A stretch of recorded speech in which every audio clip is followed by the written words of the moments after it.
Assalamualaikum warahmatullahi wabarakatuh. Perkenalkan, nama saya Alfian Ardiansyah dengan NIM S1S1220039.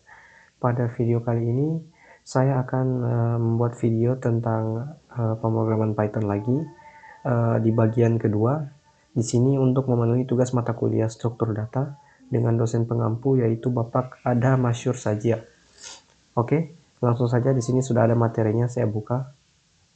Oke, di sini kita akan mempelajari tentang Object Oriented Programming with Python atau pemrograman berorientasi objek dengan Python. Bagian kedua ya. Bagian pertama sudah, yaitu pengenalan pemrograman Python. Sekarang kita masuk ke OOP-nya. Oke, di sini ada beberapa topik yang akan kita bahas. Yang pertama ada Introducing to OOP, Motivation, kemudian ada Class and Object, kemudian ada Operator Overloading, ada Iterator for Class, ada inheritance atau pewarisan, kemudian ada abstract class, kemudian ada namespace, dan yang terakhir ada swallow versus deep copy. Oke, kita masuk ke introduction. Nah, di sini apa itu sebenarnya pemrograman berorientasi objek atau OOP? Nah, di sini kita dikatakan bahwa poin pertama, OOP ini dia sebenarnya memodelkan objek-objek di dunia nyata ya, seperti mobil, rumah, dan relasi atau hubungan antara benda-benda atau objek-objek tersebut ya, misalnya seperti guru dan murid, kemudian seperti perusahaan dan karyawan. Nah, dengan kata lain, OOP ini dia memodelkan entitas nyata di dunia nyata dan menjadikannya sebagai objek perangkat lunak. Nah, dan mengatur hubungan di antara mereka, seperti itu. Lanjut di sini, mengapa OOP itu dibutuhkan ya? Sebenarnya OOP ini kenapa sangat dibutuhkan? Karena ada beberapa poin di sini, ada 3 poin yang bisa meningkatkan kualitas dari pemrograman kita ya.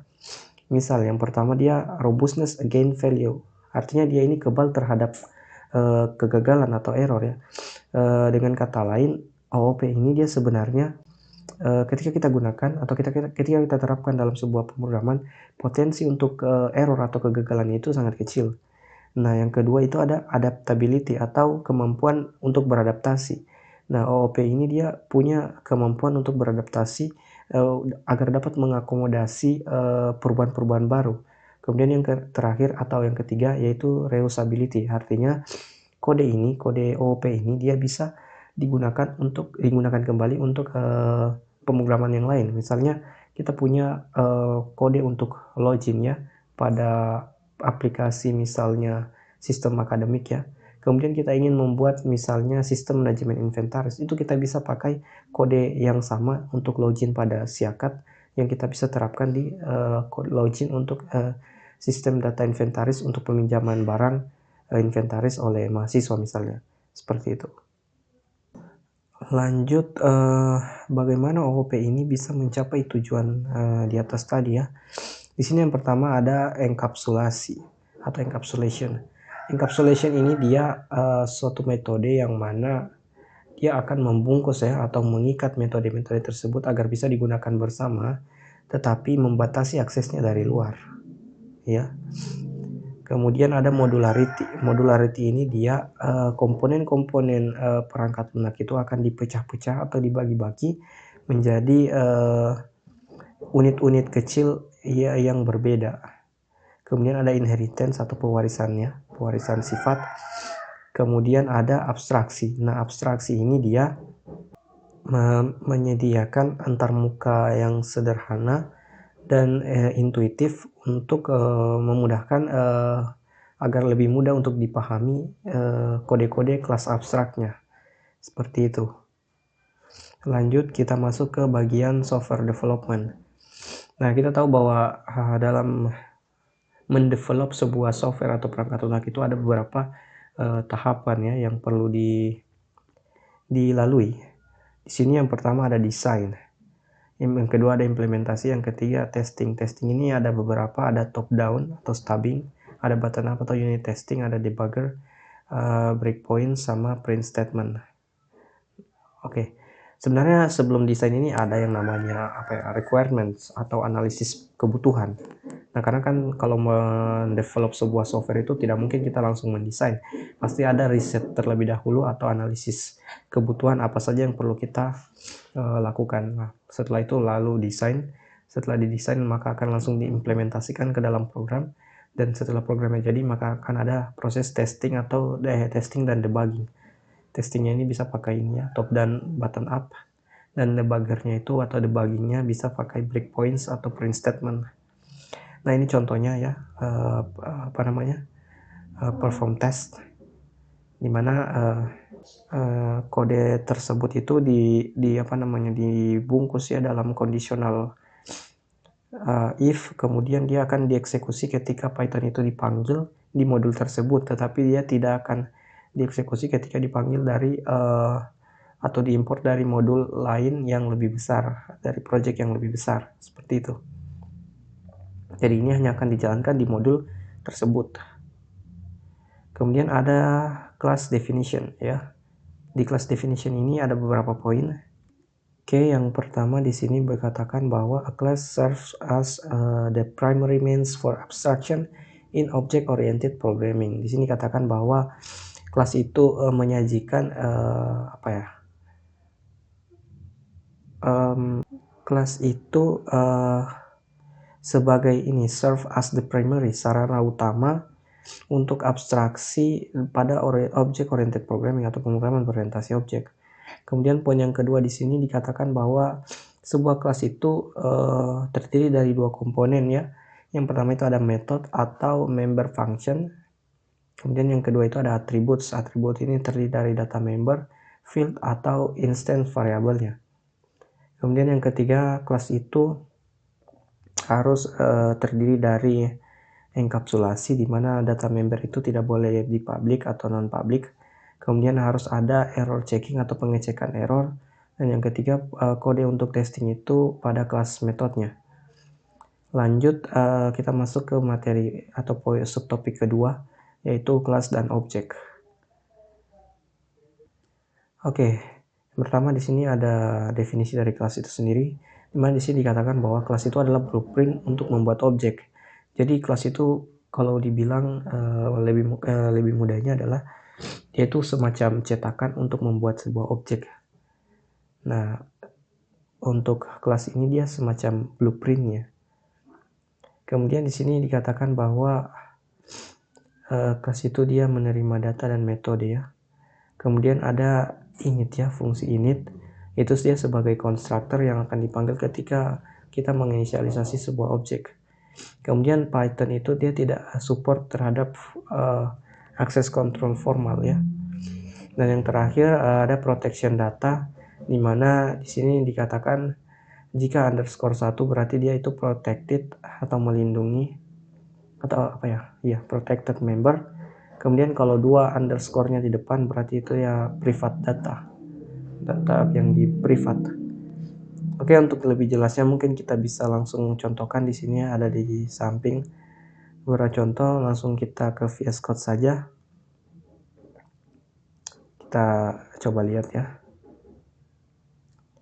Kita zoom. Oke.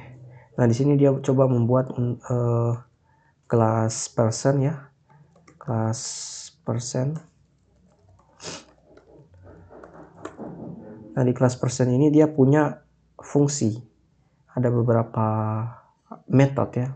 Metode. Yang pertama itu metode konstruktornya ya, yaitu dev init.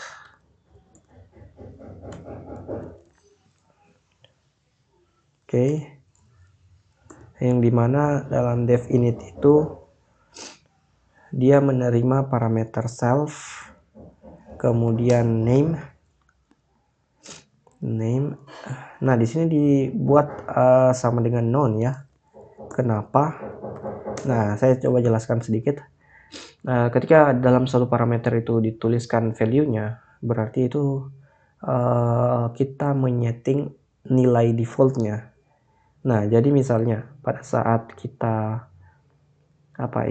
kita panggil atau kita buatkan objek, maka ketika ada satu parameter yang tidak dikirimkan, maka dia diisi dengan value none, seperti itu. Jadi dia tetap bisa ketika ada yang tidak diikutkan parameternya, tetap bisa dijalankan, tidak error, tetapi dia akan memakai nilai defaultnya, seperti itu. Kemudian di sini setelah name ada age, juga none, kemudian ada gender, juga none. Oke. Nah, setelah kita inisialisasi metodenya, maka kita buatkan atributnya. Di sini atributnya ada self dot underscore name. Nah, di sini tadi ada underscore di depannya, berarti dia masuk apa? Berarti dia masuknya adalah protected member ya, name sama dengan name. Oke, lanjut di sini ada self dot underscore age, dia juga protected ya. Dan yang terakhir ada self dot underscore gender. Nah, ini dua underscore-nya, berarti dia masuk ke private, itu gender. Oke, seperti itu.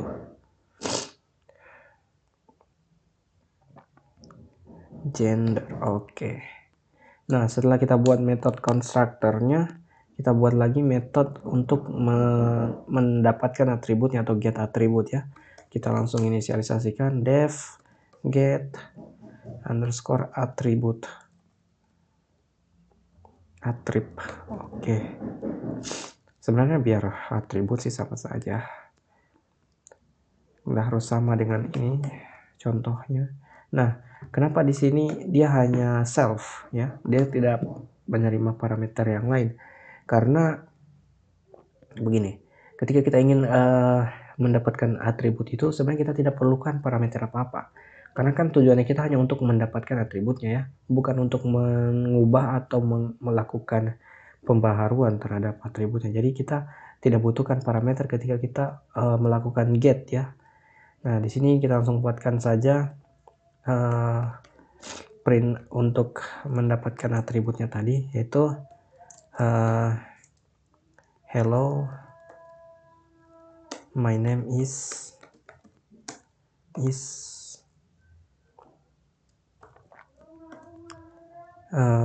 self dot underscore name. Oke. Lanjut, misalnya sini lagi ada print. Oke, print. Kita pakai format saja ya, format untuk penulisan, format string, biar tidak perlu kita koma ke yang di atas. My age is, langsung kita buatkan kurung kurawal, kita panggil self dot underscore age.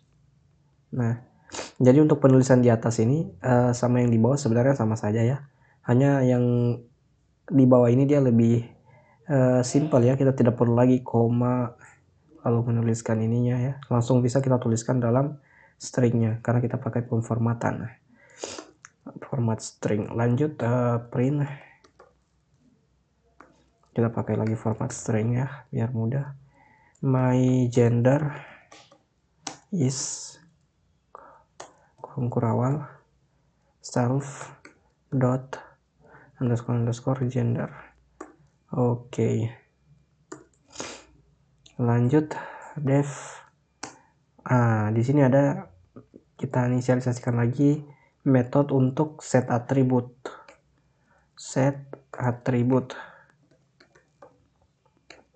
Nah, di set atribut ini kita memang butuh parameter ya, karena kita ingin melakukan perubahan pada atributnya. Kita beda tadi dengan get itu hanya kita ingin memanggil atau ya memanggil dan menampilkan atributnya.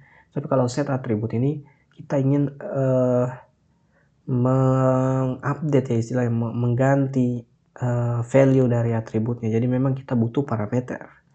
Jadi di sini ada self, parameter dirinya, kemudian ada name, kemudian ada age dan gender. Oke. Nah, di sini kenapa tidak diberikan nilai default?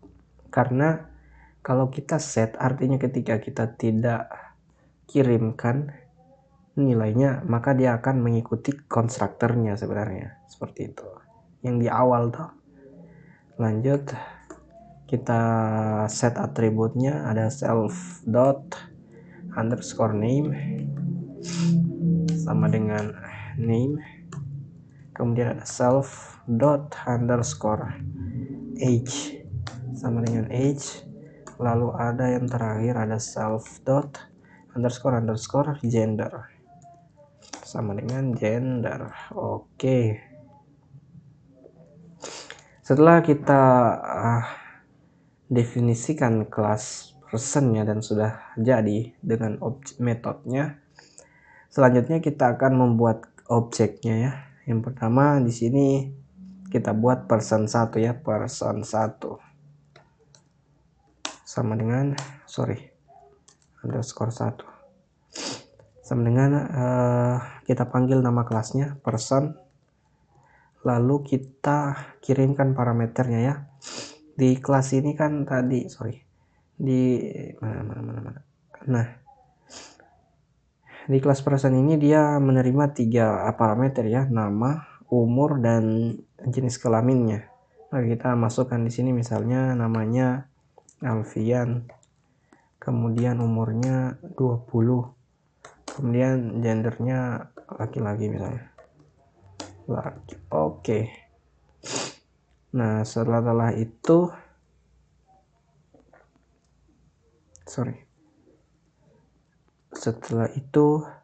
kita coba get atributnya. Kita panggil dulu objeknya person 1 dot get atribut. Oke. Kemudian kita coba set atributnya ya. Kita coba panggil lagi objeknya person 1 dot set atribut. Atau biarlah kita bikin saja gini. Lalu kita coba ganti misalnya Ardian Syah, umurnya masih 20 juga, laki-laki.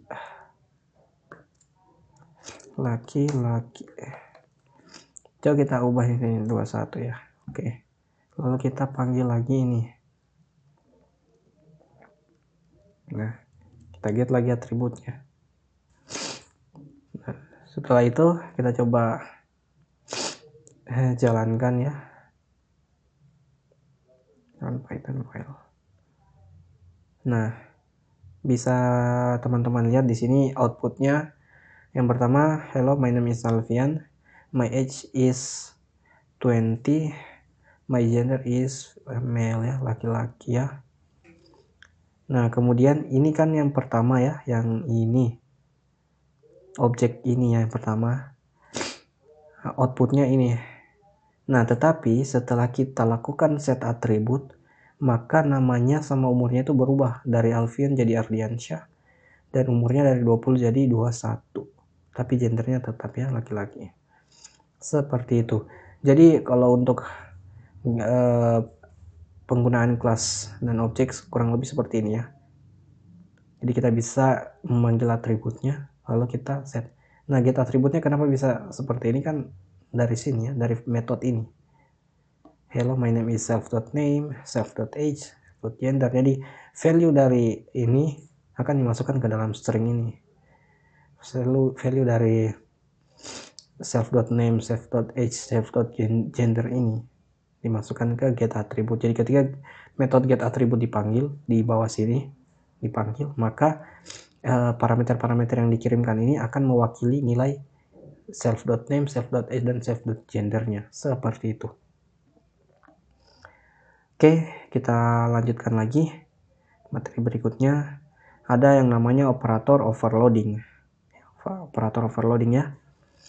Di operator overloading ini, nah di sini dikatakan bahwa operator overloading itu dia redefining atau mendefinisikan ulang behavior atau perilaku dari operator dan fungsi standar untuk objek dan yang didefinisikan oleh user. Nah, di sini standar operator seperti plus itu dia mempunyai fungsi yang berbeda tergantung dari operannya ya. Jika operannya berbeda maka fungsinya juga ikut berbeda. Misal di sini ada apa ini ya? Student 1 dan student 2 ya. Lalu mau ditambah, maka hasilnya apa? Ada tambah B itu. Kalau angka misalnya A itu 1, B itu 2, ketika ditambah tentu pasti outputnya adalah 3. 1 tambah 2. Nah, kalau misalnya seperti ini hasilnya apa? Nah, itu tanda tanya. Nah, di sini ada contoh ya, operator overloading. Misalnya print 2 tambah 3. Print 2,3, ini list ya, ditambah 45. Nah, di sini kita bisa lihat hasilnya ada 5 dan listnya itu digabung jadi satu. Kemudian di sini ada A, B, dan C. Ini ya list 2 dimensi ya, array 2 dimensi. Ketika ditambah dia tetap menjadi array 2 dimensi, tetapi jumlah ininya ya, jumlah kolomnya itu jadi 1, 2, 3, 4. Jadi 4 ya. Yang awalnya 2 ditambah dengan 2. Seperti itu. Nah, ketika operannya itu string, maka dia akan langsung mengkonkatenasi stringnya itu, menggabungkan stringnya itu tanpa spasi ya. Jadi Tom Harry. Oke, untuk lebih jelasnya kita langsung contohkan saja di VS Code ya. Nah, kita hapus dulu ini atau kita komen saja. Kita lanjut. Nah, pertama kita coba buatkan misalnya A itu sama dengan 2, B itu sama dengan 3. Lalu kita cetak print A ditambah B. Kemudian kita punya misalnya C ya. Itu adalah list 2,3 dan D itu adalah list dari 4,5. Lalu print C tambah D. Oke. Dan yang terakhir kita misal punya E sama dengan Alfian. Kemudian ada F sama dengan Ardiansyah. Oke, lalu kita print E tambah F. Oke. Nah, kemudian kita coba jalankan. Nah, didapatlah outputnya seperti ini. Nah, kita lihat yang pertama di sini mencetak A tambah B, A-nya 2, B-nya 3, maka A tambah B adalah 5. Kemudian mencetak C tambah D. Alhamdulillah. C ini dia 2,3. Ini value listnya ya, ada 2. Ada list, dalam list itu ada nilai 2 dan 3. Di list D itu ada 4 dan 5. Nah, ketika dijumlahkan, dia langsung digabungkan jadi satu list. Nah, ini untuk string. Nah, ketika string itu dia langsung dilakukan konkatenasi atau penggabungan tanpa spasi. Jadi outputnya nanti akan seperti ini. Alfian Ardiansyah. Nah, kurang lebih seperti itu untuk operator overloading. Nah, lanjut berikutnya. Oke, di sini operator overloading dikatakan mempunyai nama metode yang spesial atau yang baru ya. Misalnya di sini poin pertama dikatakan bahwa perilaku dari operator standar dan built-in atau fungsi bawaan Python itu dapat diredefinisi atau didefinisikan ulang menggunakan nama kelas yang baru ya, yaitu nama metode spesial. Contohnya di sini misalnya tambah ya, operator overload tambah itu bisa diimplementasikan dengan menggunakan metode dengan nama add __add__ seperti itu. Jadi kemudian di sini dikatakan ada juga non operator overload ya. Di non operator overload ini misalnya str ya, string itu dapat digunakan untuk mengimplementasikan metode misalnya foo.str kayak gini. Kemudian dia juga didefinisikan oleh user Kelas foo itu dapat diperlakukan sebagai variabel bool ya, dengan implementasi foo.bool method. Oke. Dan yang terakhir di sini dikatakan bahwa di sini jika metode spesial itu tidak diimplementasikan atau tidak didefinisikan oleh user saat mendefinisikan kelas, maka sintaks atau standar sintaksnya itu akan menyesuaikan dengan metode yang dibuatkan, dan sehingga akan memunculkan pengecualian. Nah, di sini misalnya A tambah B itu akan error jika metode add-nya ini tidak didefinisikan. Kurang lebih seperti itu. Nah, di sini ada tabel ya, ada common syntax dan ada special methodnya. Contoh di sini A tambah B itu bisa dipakai metode add-nya. A.add B. Nah, sama juga kalau untuk kurang dia pakai sub. Jadi A.sub B. Nah, sebenarnya tujuannya sama. Kalau A tambah B kan A tambah B, cuman dia bisa digunakan special methodnya ya, yang bawaan dari built-in dari Python-nya. Seperti itu. Nah, di sini ada example operator overloading for a vector class. Nah, di sini juga kita akan belajar tentang vector class. Nah, lanjut. Oke, di sini ada implicit method atau metode yang tersirat. Nah, di sini ada beberapa operator yang memang memiliki definisi atau ya definisi default ya yang diberikan oleh Python. Kemudian juga ada yang beberapa operator itu definisinya dari yang lainnya ya. Nah, di sini seperti contoh misalnya method bool ya. Dia hanya support jika sintaks if foo-nya itu memiliki default semantics, jadi setiap objek itu akan bernilai true nantinya, kurang lebih seperti itu. Kemudian juga jika metode len ini dia tidak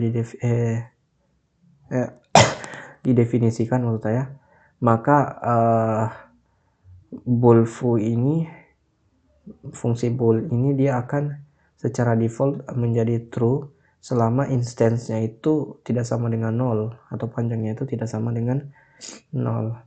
Nah, ini kita coba contohkan dulu untuk pembuatan vektornya ya. Kita langsung saja ke VS Code. Nah, ini kita close dulu. Yang ini kita komen saja. Process. Oke. Pertama kita buatkan dulu kelas vektornya. Kelas vektor.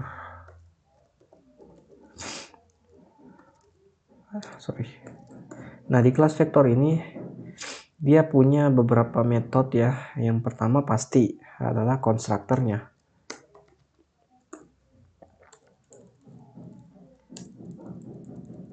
Di konstruktornya ini dia terima apa? Dia terima satu parameter namanya D.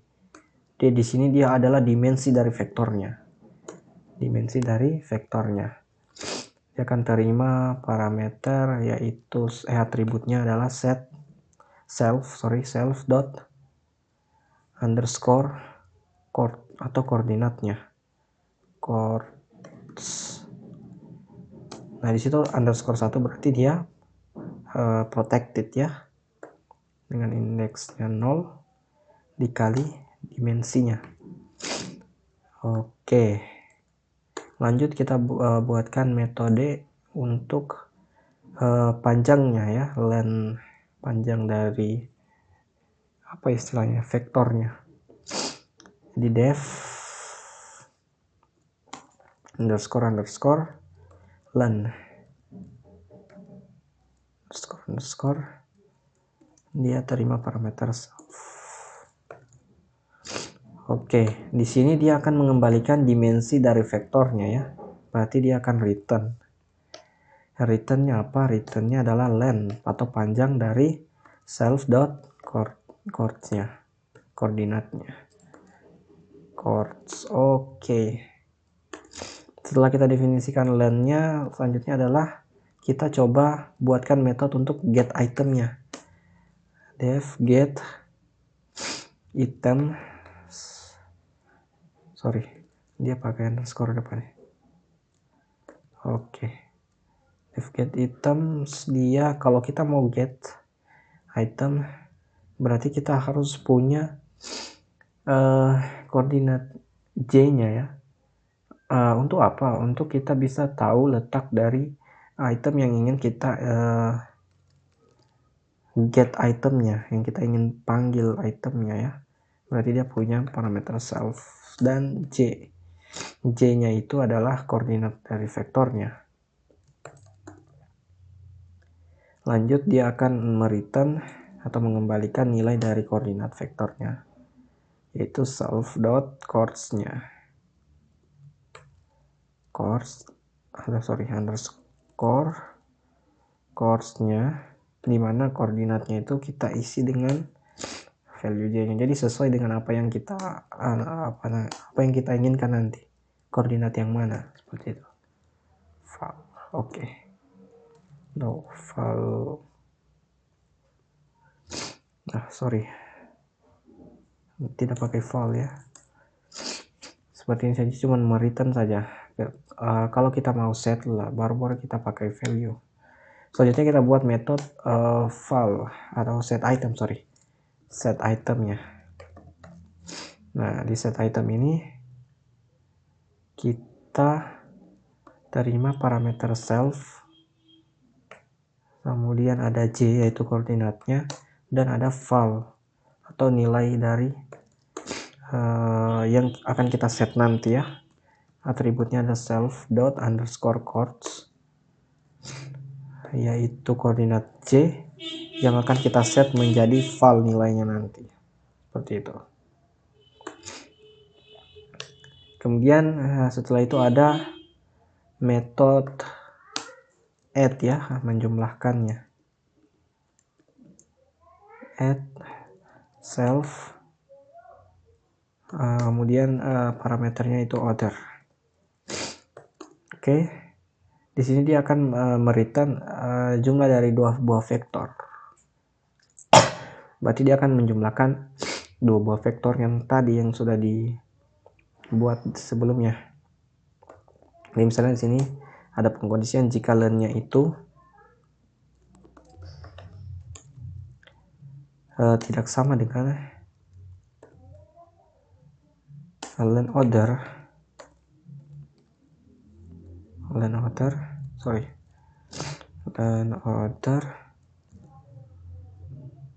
maka dia akan raise value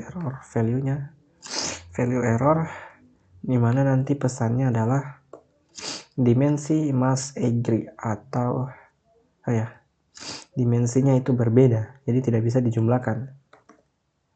Dimensi vektor berbeda,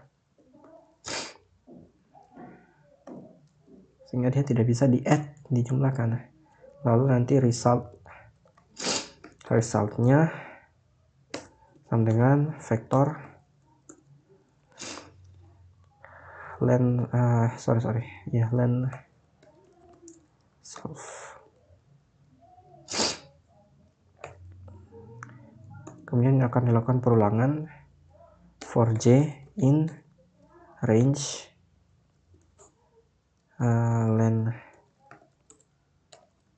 self. Dia akan result J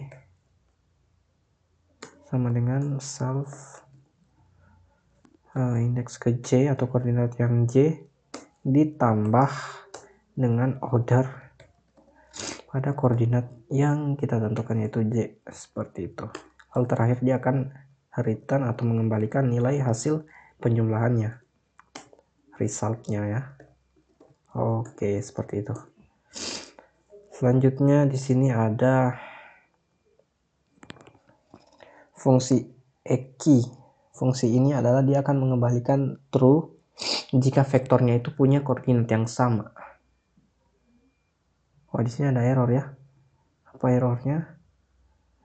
Di bagian result vector len self. Sorry. Ini apa yang error ya? Must be separated by new line or semicolon. Why?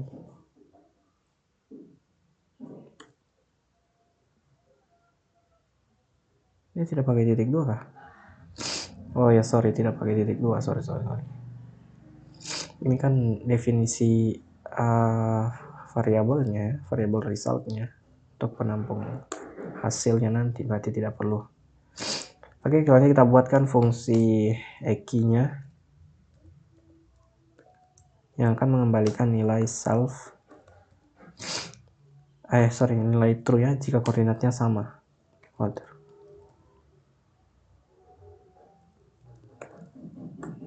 Dia akan return self dot course sama dengan order. Oke. Selanjutnya ada def ne-nya. Dia ini apa? Dia untuk mengembalikan nilai true jika vektornya itu differs from other-nya. Ya, seperti itu. Self order, parameternya order. Dia akan return not self sama dengan order. Oke.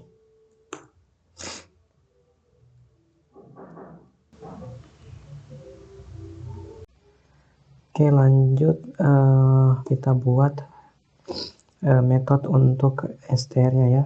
Dimana metode ini dipakai untuk memproduksi atau menciptakan string atau representasi string yang akan melambangkan vektor. Seperti itu. Jadi kita buatkan fungsinya def str. Hapus ininya. Nah, di situ dia tidak perlukan parameter apa-apa. Dia langsung mengembalikan nilai return stringnya buka kurung dikonkatenasi dengan nilai str self dot underscore coordinate dari indeks ke 1 sampai dengan negatif 1. Oke, lalu akan dikonkatenasi lagi dengan simbol vektor seperti itu. Oke, jadi untuk kelasnya kita sudah buat ya, kelas vektor. Nah, selanjutnya kalau kita perhatikan lagi di modul seperti yang saya sudah jelaskan tadi ya, yang implement method sini. Nah, di sini ada contoh di bawahnya, dia memanggil objeknya ya. Dia memanggil objek-objeknya. Di situ ada 4 ABCD, vektor 5, vektor 5, vektor 5 dan vektor 0. Di sini dia coba mencetak A itu dimensi dari len A atau panjang dari vektor A. Oke, kita coba cek ya. Kita langsung praktekkan di VS Code. Nah, kita geser dulu ya. Oke. Nah, di sini kita lakukan pemanggilan objeknya. Di sini pertama kita inisialisasi dia sebagai A. Kita panggil kelasnya vektor.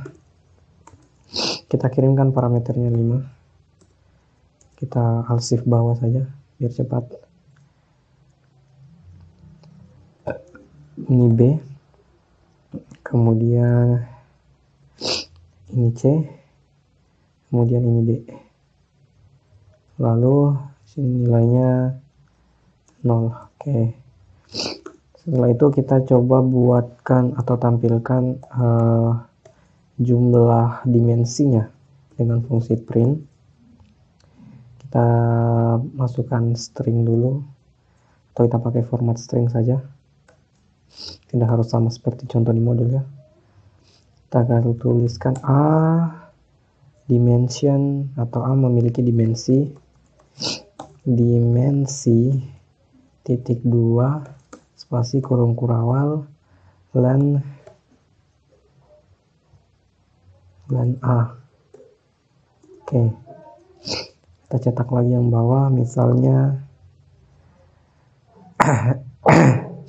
Kalau kita cetak D misalnya, kita cetak D, lende D, oke. Kita coba jalankan dulu. Kita lihat outputnya. Nah, di sini kita sudah bisa lihat ya, A itu memiliki dimensi 5 dan B itu memiliki dimensi 0. Seperti itu. Jadi dia sesuai panjang dari vektornya ya. Tadi kan vektor A dia ada 5, vektor B itu dia 0. Seperti itu. Oke, di modul juga di sini kita bisa lihat ada contoh. Dia definisikan A dengan indeks kedua itu sama dengan 3. Kemudian B dengan indeks ketiga itu sama dengan 2. Lalu dia buat operator overload, di mana C itu sama dengan A ditambah B. Nah, di situ ada overload ditambah operatornya toh. Kemudian lalu dia akan cetak C dengan fungsi print. Di situ ya, C. Kita pakai format string lagi. C titik 2 spasi kurung kurawal C. Oke, kita coba jalankan dulu. Ini apa yang akan tampil?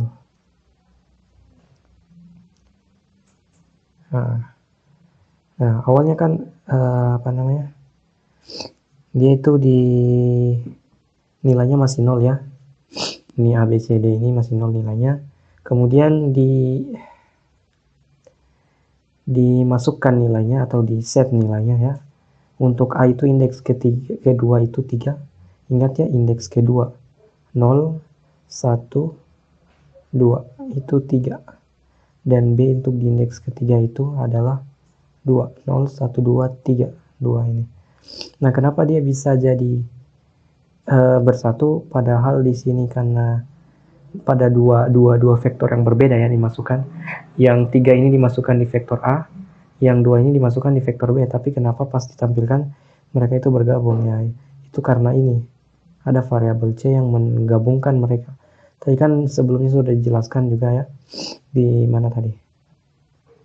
Nah, di sini kan list itu kalau dipakaikan operator konkatenasi atau operator penjumlahan itu dia akan menggabungkan dua buah list menjadi satu list, seperti itu. Jadi sama halnya juga dengan vektor ini. Ketika dia digabungkan, maka yang ada di vektor A dan di vektor B itu akan digabung menjadi satu di dalam vektor C, seperti itu. Oke. Kita lanjutkan lagi. Nah, setelah dia cetak, di sini lagi ada beberapa contoh untuk menampilkan vektornya ya. Pertama dia inisialisasi dulu, totalnya itu sama dengan 0. Lalu dia akan bawa ke perulangan, dimana perulangannya jika perulangan itu dimana entry-nya atau yang dimasukkan itu entry mana ya? Ini entry-nya itu ada pada C, maka totalnya itu akan ditambah dengan entry plus sama dengan entry. Oke. Lalu di sini ada pengkondisian mengecek jika bool jika bool D-nya maka dicetak vektor has no zero length, artinya vektornya itu bukan vektor yang 0 panjangnya ya. The vector has non-zero length. Oke, kalau dia else, kalau dia else ya, maka yang dicetak adalah, kita copy saja ini deh, ini Ctrl C, Ctrl V, the vector has zero length. Nah, artinya kalau salah maka vektornya itu panjangnya 0. Oke, kita coba jalankan lagi, run Python file. Nah, di sini tampil outputnya. Nah, the vector has zero length. Kenapa? Kalau teman-teman perhatikan di sini A, B, dan C itu panjang vektornya adalah 5. Di sini saya masukkan panjang vektornya dia 5. Sedangkan yang D itu panjang vektornya 0. Artinya pada saat saya panggil di sini, nah pengkondisian ini, jika bool D itu diperiksa dan ternyata true, maka dia akan ditampilkan the vector has non-zero. Karena dia di sini 0 vektor D-nya, maka yang tampil adalah kondisi else-nya. The vector has zero length. Seperti itu. Oke, kita langsung lanjut lagi. Materi berikutnya ada yang namanya iterator for a class. Oke, di sini dikatakan bahwa sebuah iterator itu untuk suatu koleksi menyediakan satu kunci di mana perilakunya itu mendukung metode khusus bernama next yang akan mengembalikan elemen koleksi berikutnya. Jika ada atau yang memunculkan stop iterasi atau pengecualian untuk menunjukkan bahwa tidak ada elemen lebih lanjut. Kemudian di sini ada juga dikatakan bahwa ada dua cara untuk mengimplementasikan iterator. Yang pertama, kita bisa gunakan generator sintaks ya, seperti next dan iter.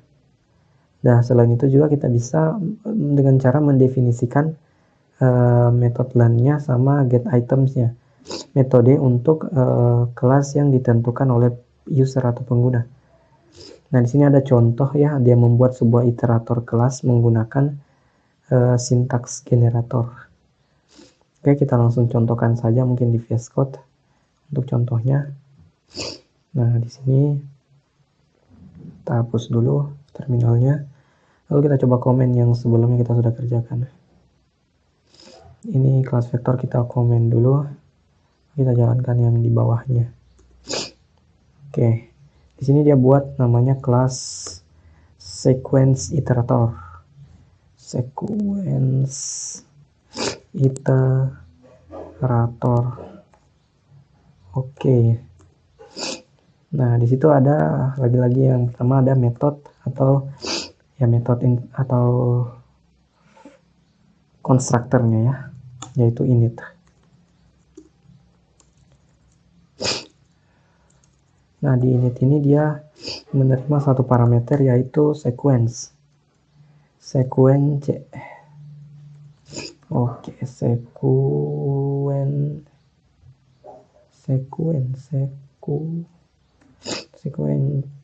Oke, ini. Nah, kalau kita buatkan atributnya.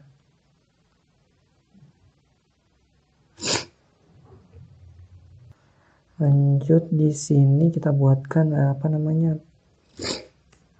atributnya, ada self dot underscore sec, berarti ini dia protected satu underscore-nya. Kemudian ini sama dengan sequence. Lalu atribut berikutnya ada self dot underscore k. Ini juga protected. Nilainya -1. Oke, selanjutnya kita buatkan metode next-nya. Next. Nah, next ini dia tidak perlu parameter. Langsung saja. Dia akan pertama dia akan melakukan pengecekan dulu. Pengecekan kondisi. Lalu dia akan mereturn data dari elemennya. Kemudian di sini dia yang pertama dijumlahkan dulu ya, dijumlahkan dia punya atribut k-nya. Jadi self dot underscore k-nya itu dia akan di plus sama dengan 1. Setelah itu akan dilakukan pengecekan kondisi di mana jika self dot underscore k-nya itu lebih kecil dari len atau panjang self.sequence-nya, self._sec-nya, maka nanti akan ditampilkan atau dikembalikan nilai return self._sequence, yaitu pada indeks ke self._k seperti itu. Lalu jika salah kondisinya, jika else, maka dia akan stop iterasinya, rise stop iteration. Oke. Seperti itu. Kemudian dia buatkan lagi metode untuk iterasinya, iter. Nah, dia juga tidak butuhkan parameter apa-apa ya, self saja. Lalu dia akan mereturn dirinya sendiri ya, return self. Oke. Nah, selanjutnya kita coba buatkan objek dengan nama data. Nilainya berupa list. Ada, kita random saja ya, 1, 2, 3, 4, 5, 6, 7. Lalu kita lakukan perulangan for i in sequence, apa tadi namanya, sequence iterator ya, dengan parameter yang dikirimkan adalah datanya, maka dia akan mencetak i-nya seperti itu. Oke, kita coba jalankan run Python file.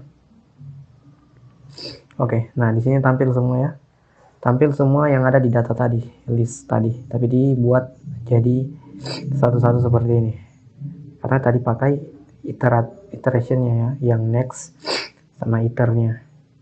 Jadi nanti dia cek satu-satu tuh di sini, dia cek satu-satu. Pertama i-nya yang pertama dia dapat itu 1, maka dia tampilkan 1. Terus dicek lagi, karena ada next-nya tadi maka turun ke bawah. Jadi yang cek berikutnya adalah 2, ditampilkan lagi 2 di iternya tadi. Kurang lebih seperti itu. Oke, lanjut lagi. Di materi berikutnya kita akan pelajari untuk ini, creating class interaction using len and getItem function. Kita akan membuat iterator kelas menggunakan fungsi len dan getItem. Nah, di sini ada 2 poin yang perlu kita tahu. Yang pertama, implementasi ulang ya, atau reimplementation dari fungsi range pada Python. Kemudian yang kedua, di situ dikatakan dimungkinkan untuk mengeksekusi perulangan for pada rentang tertentu ya. Nah, di sini lagi ada contoh. Dia buat sebuah kelas range. Di dalamnya ada beberapa metode, ada getItem, len, dan konstruktornya. Lalu dia buatkan ini apa namanya, objeknya. Nah, jadi untuk yang contoh ini dia sebenarnya sudah sama tak seperti yang saya jelaskan di atas sebelumnya, yang pakai sintaks generator sintaks next dan iter.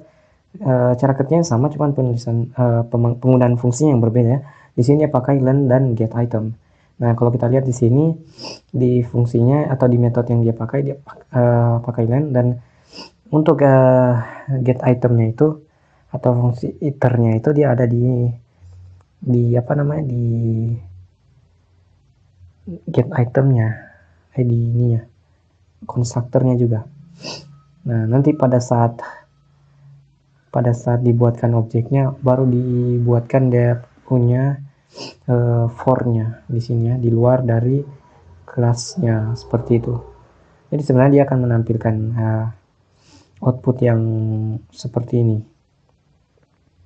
Langsung saja kita berikutnya kita bahas inheritance.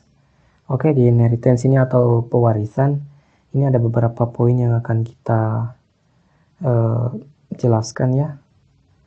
Yang pertama di situ dikatakan bahwa inheritance itu adalah a natural way to organize various structural component of a software package is in a hierarchical fashion ya.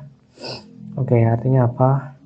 Di sini dikatakan bahwa inheritance atau pewarisan itu adalah sebuah cara alami ya untuk mengatur berbagai komponen struktural paket perangkat lunak secara hierarkis. Oke, di sini poin berikutnya dikatakan bahwa fungsi abstrak itu atau fungsi abstrak function itu serupa atau sama dikelompokkan bersama secara tingkat demi tingkatan. Lanjut yang berikutnya, abstraksinya itu berubah dari yang spesifik ke yang lebih umum ketika seseorang melintasi hierarkinya. Nah, inheritance atau pewarisan ini dia memungkinkan kelas baru yang disebut subkelas atau anak kelas untuk didefinisikan berdasarkan kelas yang ada. Kelas dasar, kelas induk, dan superkelas sebagai titik awalnya. Kemudian subkelas. Subkelas itu dapat mengkhususkan perilaku yang sudah ada dengan menyediakan implementasi baru yang menggantikan metode yang sudah ada.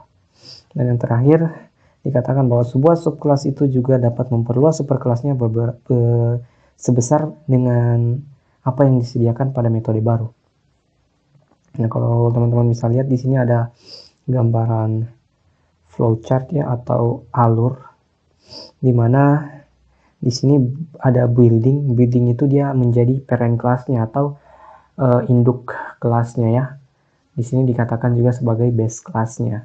Lalu dari building ini, dari kelas building ini, dia punya beberapa anakan. Ada 3 di sini, ada apartemen, house, dan commercial building. Nah, dari 3 anakan dari building ini, dia punya lagi beberapa anakan.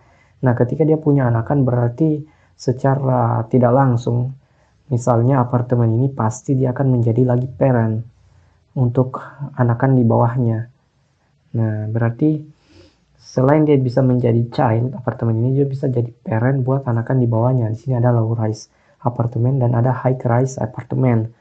Begitu juga untuk house. House ini kan dia jadi child dari building ya, tapi dia akan menjadi parent bagi anakannya yaitu two story house dan range. Dan yang terakhir komersial juga parent, tapi dia child dari building, tapi dia bisa jadi parent untuk anakannya yaitu skyscraper. Jadi seperti itu untuk cara kerja dari inheritance. Untuk contohnya bisa kita langsung contohkan saja di VS Code. Oke, kita ke VS Code. Kita perbesar. Nah, untuk contoh inheritance saya mau ambil contoh yang sederhana saja. Misalnya saya punya kelas animals. Nah, di kelas animals ini saya punya metode konstruktornya def init. Nah, di init ini dia terima satu parameter ya, yaitu name. Kemudian ada self.name sama dengan name. Oke. Lanjut ada metode yang namanya spec.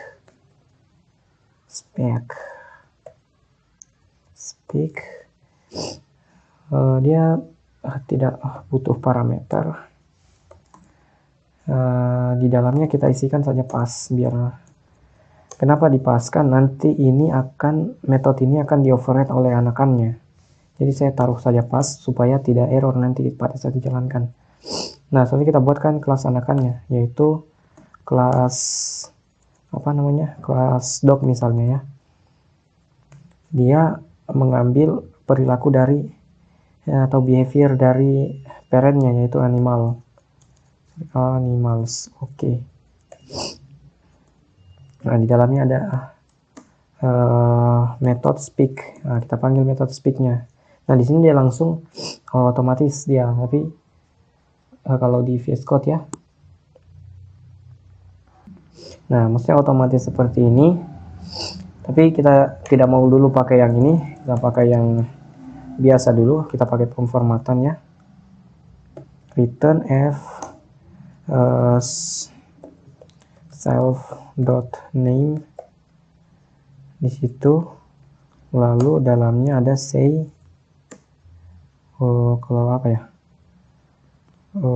gook.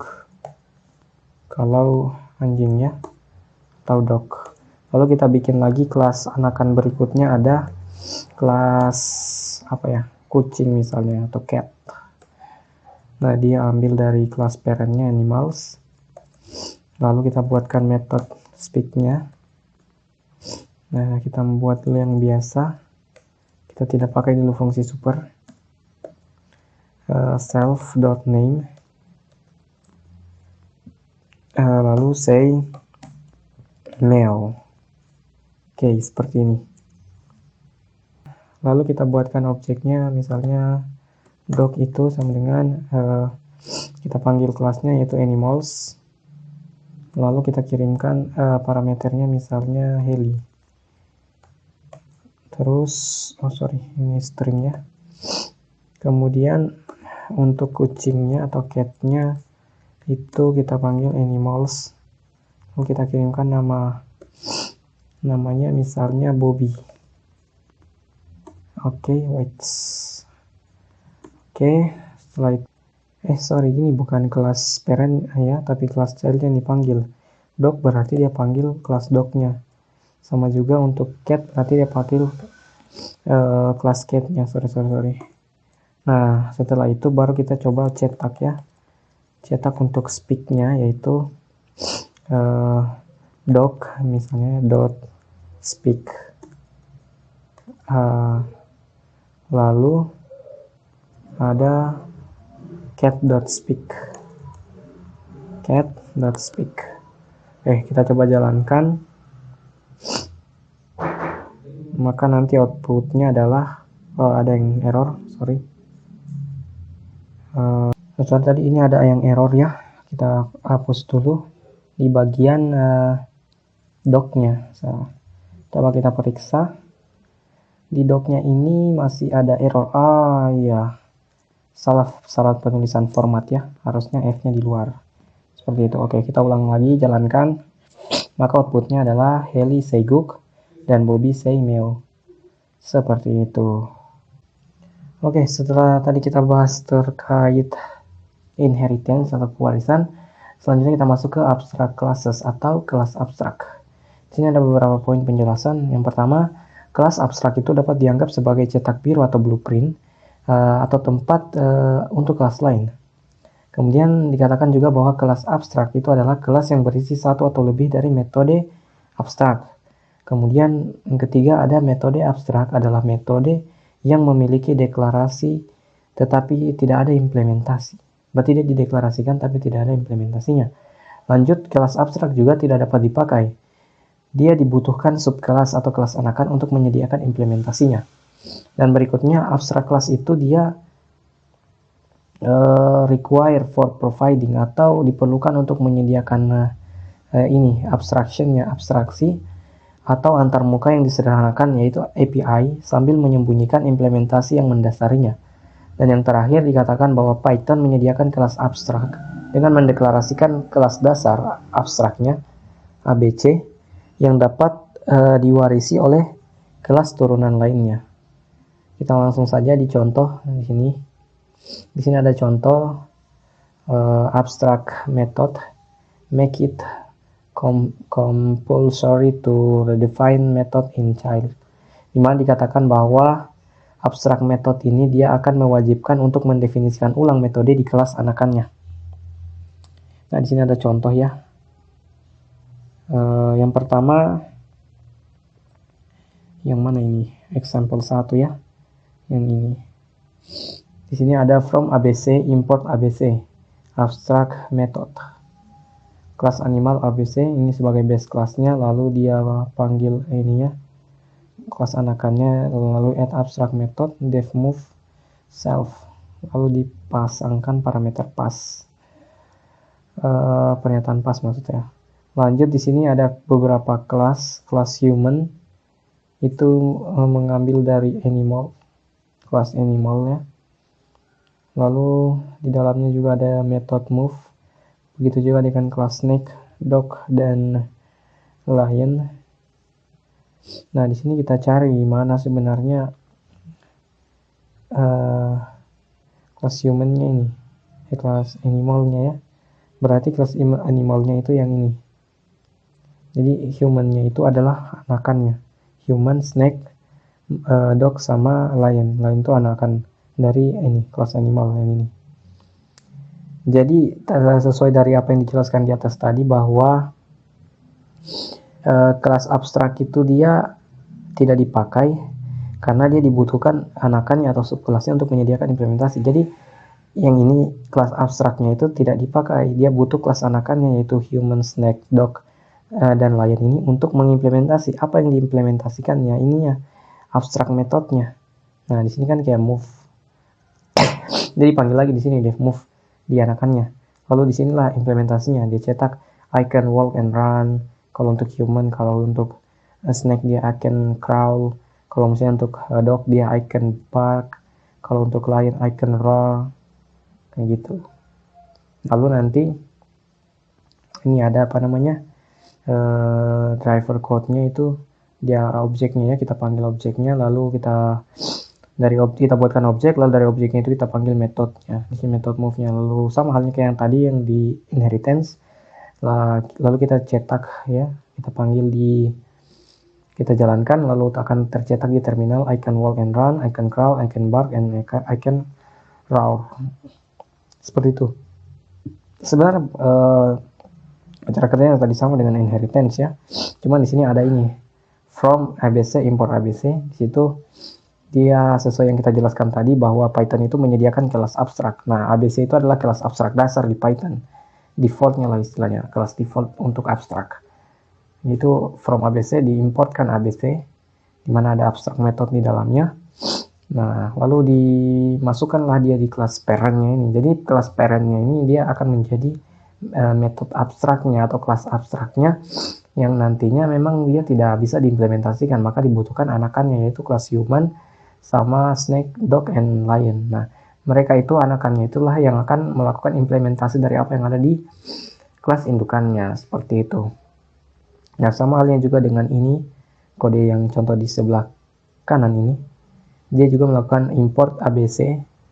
Lalu ada namanya kelas abstract example. Nah, strukturnya yang seperti ini ya. Jadi nanti anakannya itu yang ini, doAt. Dia akan mengambil behavior atau perilaku dari kelas ininya dan akan melakukan implementasi dari apa yang ada di kelas abstraknya. Nah, diimplementasikanlah di sini. Seperti itu. Itu untuk abstrak kelas. Nah, sini ada dikatakan bahwa X mewarisi konstruktor kelas dasar untuk inisialisasi, dan X juga mendefinisikan ulang metode abstrak di kelas dasar atau base kelasnya. Nah, yang ini ya. Seperti itu. Oke, lanjut kita masuk ke materi namespace and object orientation. Nah, di sini ada beberapa poin juga serta ada gambar. Nah, poinnya yang pertama dikatakan bahwa ruang nama kelas itu mencakup semua deklarasi yang dibuat langsung di dalam isi definisi kelasnya. Contoh kalau kita lihat di gambar ini, di gambar ya, di sini ada function, beberapa function, ada init, get customer, get bank, get account, make payment, get balance, dan get limit serta charge. Nah, di situ dia semua deklarasi atau apa ya, metode yang dipakai di dalam kelas itu ada di sini, di kelas A ini ya, dimana kelas A itu atau kelas namespace of credit card. Nah, itu yang bagian A ya. Dia adalah ruang nama kelas dari kartu kredit. Nah, di sini ada fungsi-fungsinya yang ada pada kartu kredit. Nah, setelah itu yang bagian B ini, dia ada init, process mount, sama charge. Nah, apa dia yang bagian B? Yang bagian B ini dia kelas namespace of predatory credit card atau ruang nama kelas dari kartu kredit predator. Nah, kalau yang ini kartu kredit secara umum, yang ini kartu kredit predator. Dia hanya butuh 3 fungsi di dalamnya. Dan yang C ini adalah ada instance namespace for predatory credit card object. Artinya ruang nama contoh untuk sebuah objek predatory credit card atau credit card predator.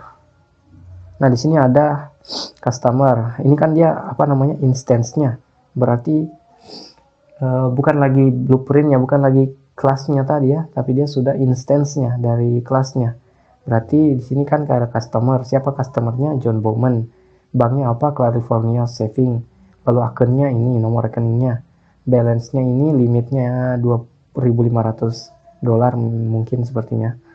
Kemudian ada APR-nya 0,0825 seperti itu. Jadi untuk namespace dan object orientation seperti itu. Untuk contoh dari namespace and object orientation, kita langsung ke VS Code saja. Saya akan contohkan ya bagaimana implementasinya.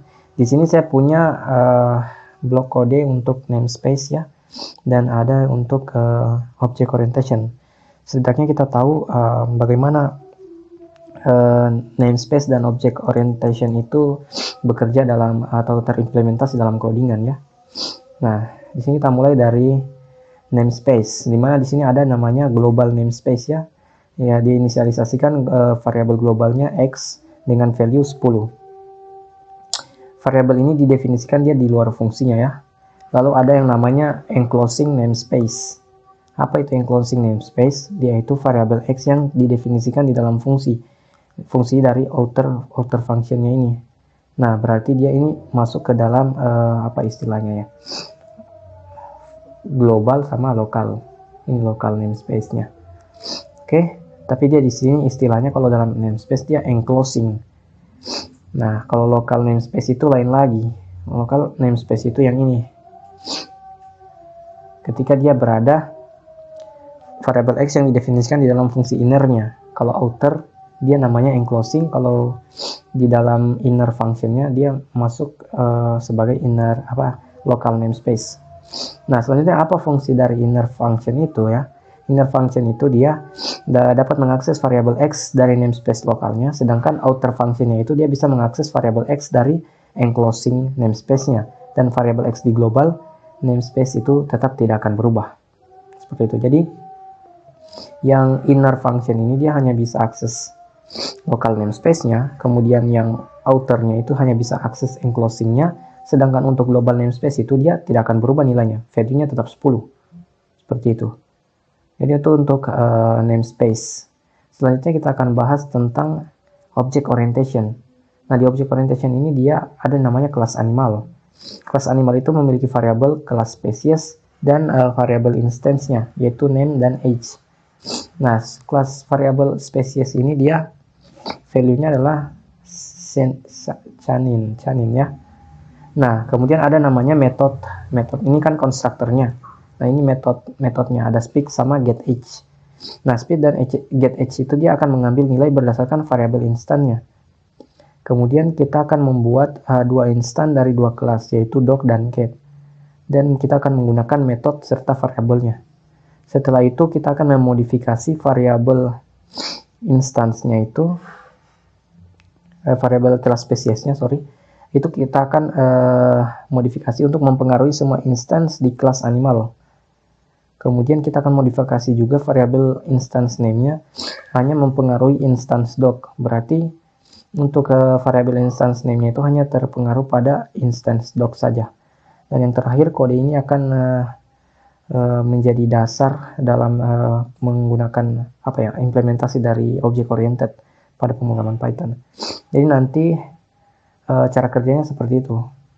Jadi dari kelas animal ini akan diimplementasikan ke kelas-kelas dog dan cat-nya seperti itu. Jadi kalau kita coba jalankan hasilnya nanti akan tampil global innernya atau global variabelnya, terus innernya, terus ada outernya. Inner ini kan local namespace, yang ini enclosing namespace-nya. Kemudian namanya tadi Budi say hello, Whisker say hello. Budi itu 5 tahun. Nah, dari age-nya ini kan yang dimasukkan Budi 5 tahun. Karena dia menerima name sama age di bagian konstruktornya. Nah, ini. Maka dia ketika di get atau dipanggil ya atributnya, maka tampil ini.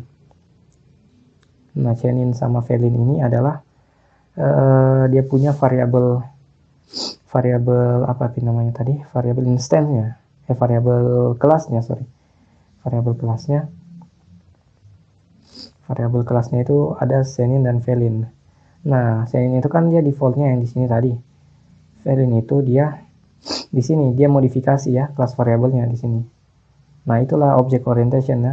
Dia itu bisa diupdate atau dimodifikasi kelas variabelnya untuk dog dan cat-nya. Seperti itu. Oke, lanjut saja lagi. Setelah namespace kita masuk ke shallow and deep copying. Nah, shallow and deep copying ini adalah penyaringan dangkal dan dalam. Ini ada beberapa poin. Dikatakan bahwa metode ini berbeda untuk menyalin data. Metode berbeda ya untuk menyalin data. Ada alias, ada shallow copy, ada yang deep copy. Nah, itu jenis-jenis metode yang digunakan untuk melakukan copy pada data. Nah, di sini ada diagram ya, ada list. Di sini ada palette dan word tones-nya. Lalu dari list ini ada color, red, green, blue. Dia di color ini menyimpan value yang berbeda untuk nilai RGB-nya. Nah, di sini ada dua alias untuk list yang sama dari color atau warna RGB. Namanya palette sama dengan warm tones. Nah, jika palette diubah, warna hangat juga akan berubah atau warm tone itu berubah. Mereka kan berbagi lokasi memori yang sama. Nah, kita lihat lagi di diagramnya ini di bawah. Nah, di sini jelas lagi dikatakan, nah, untuk warm tones dan palette itu dia bisa ke sini sama ini, sama juga dengan warm tones-nya. Jadi mereka bisa mengakses dua list ini. Jadi palette itu dia list dari warm tones itu. Ataupun sebaliknya, palette itu copy atau deep copy warm tones. Jadi untuk di lebih lebih jelasnya, dia ini di copy dia menggunakan function copy.deep copy. Jadi dia melakukan penyalinan di sini karena mereka punya value yang sama. Nah kan, kalau dilihat dari anak panahnya, untuk warm tones kan mengarah ke sini dan ini. Sama halnya juga dengan palette. Makanya dilakukan copy. Nah, di sini terpisahlah mereka, tapi dengan value yang sama. Seperti itu. Jadi dia tidak berbagi memori yang sama lagi ya, karena sudah berbeda. Ini penyimpanannya di sini. Nah, ini yang ini. Jadi dia tidak akses lagi yang memorinya si warm tones. Warm tones juga tidak akses memorinya si palette. Begitu. Nah, sini ada 3 poin yang perlu kita ketahui. Kita dapat menambah dan menghapus elemen dari setiap palette tanpa mempengaruhi warna warm tones-nya. Namun, ketika kita tidak dapat mengedit contoh warna dari list palette itu, maka akan mempengaruhi warna warm tones-nya. Nah, meskipun merupakan list yang berbeda, tetap ada alias atau tidak langsung. Misalnya palette index ke 0 dan warm tones index ke 0 itu sebagai alias untuk contoh warna yang sama. Nah kan, kalau kita lihat di sini ya, red yang warm tone sama warm tone sama palette. Kalau kita akses indeksnya, misalnya yang ini ya, ini saja sudah jelas. Indeks pertama pada warm tones dengan indeks pertama pada palette itu menunjukkan warna yang sama kan. Nah gitu. Jadi walaupun dia berbeda list atau daftar, dia itu mengakses warna yang sama. Selanjutnya di sini ya, dengan deep copy kita akan membuat salinan baru yang merujuk pada salinannya sendiri dan salinan itu dirujuk oleh versi lainnya. Nah, kemudian ini juga akan menciptakan lokasi memori yang terpisah untuk dua salinan. Nah, seperti yang saya katakan tadi, kalau ini mereka masih berbagi memori yang sama. Jadi antara warm tones dan palette itu mengakses memori yang sama dan mereka saling berbagi menggunakannya. Nah, ketika kita lakukan deep copy atau copy.deep copy ini, maka terpisahlah penyimpanan memori mereka. Antara warm tones punya memori sendiri dan palette juga punya memori sendiri. Sehingga warm tones hanya bisa mengakses memorinya dan palette juga seperti itu. Tetapi warm tones tidak bisa mengakses memori yang ada di palette. Palette juga tidak bisa mengakses memori pada warm tones. Seperti itu. Jadi kurang lebih itu saja yang dapat saya jelaskan tentang materi dari OOP atau Object Oriented Programming dengan menggunakan Python untuk materi struktur data. Lebih dan kurangnya mohon dimaafkan. Akhirul kalam, wallahul muwaffiq ila aqwamit thoriq. Wassalamualaikum warahmatullahi wabarakatuh.